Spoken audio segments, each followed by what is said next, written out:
Hey y'all, Dr. Wells here from Nutritional Physical Therapy here in Florida. It's beautiful and sunny, but I think the cold is on its way. Anyhow, today I wanted to talk a little bit about time-restricted feeding. I know many of us in the physical therapy and fitness world have run into people who have done time-restricted feeding.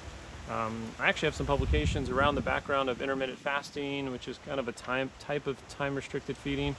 We saw that it definitely improved longevity in certain animal models, and ours was an insect model, but some of my patients have had really good responses with time restricted feeding, losing 20, 30, 40 pounds. For them, it's a lot easier to sort of follow a schedule of when they're eating, and it helps them reduce their calorie intake.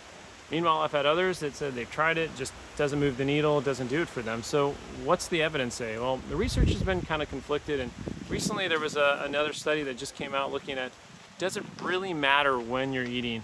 And I used examine.com. If you guys haven't been to their website, awesome information. And they put out a nice little study review. If you take a look at this is kind of a good example of what a time-restricted feeding pattern might look like relative to the circadian rhythms of sleep.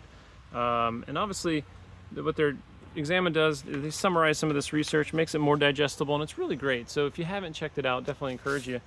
But in their summary, what they found in this particular study was Peters et al., is that overall there was no major change in glucose when patients shifted their dietary pattern earlier in the day, which was kind of conflicting compared to other studies. And I don't know, I'm interested to hear what some of you have to say, because I know some of our patients have continuous glucose monitors, or they monitor their blood sugar, and I've seen patients that have shifted their dietary pattern earlier in the day tend to have better glucose control. Now, how much is that?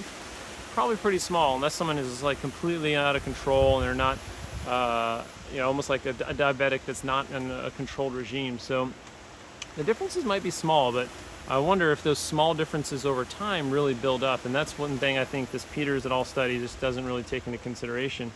So anyhow, I'd love to hear from you guys in terms of what you've seen in terms of time-restricted feeding. Right now, the evidence is conflicted. I think really what I tell my patients is if it works for them and they're noticing they're eating less and they're losing weight, then that's the positive thing, right? If you notice it just doesn't work for their pattern, whether it's their training schedule or their work routine, then obviously that dietary pattern is not something they need to stick with. So we talk a lot about diets in our continuing education courses for physical therapists. Ours is specific for nutrition. We don't train you to become a dietitian. We try to train you up to understand more about diets, more about supplements, so you can engage, educate, and refer your patients to physicians and other dietitians for help. Check them out at www.nutritionalphysicaltherapy.com, and have a great day.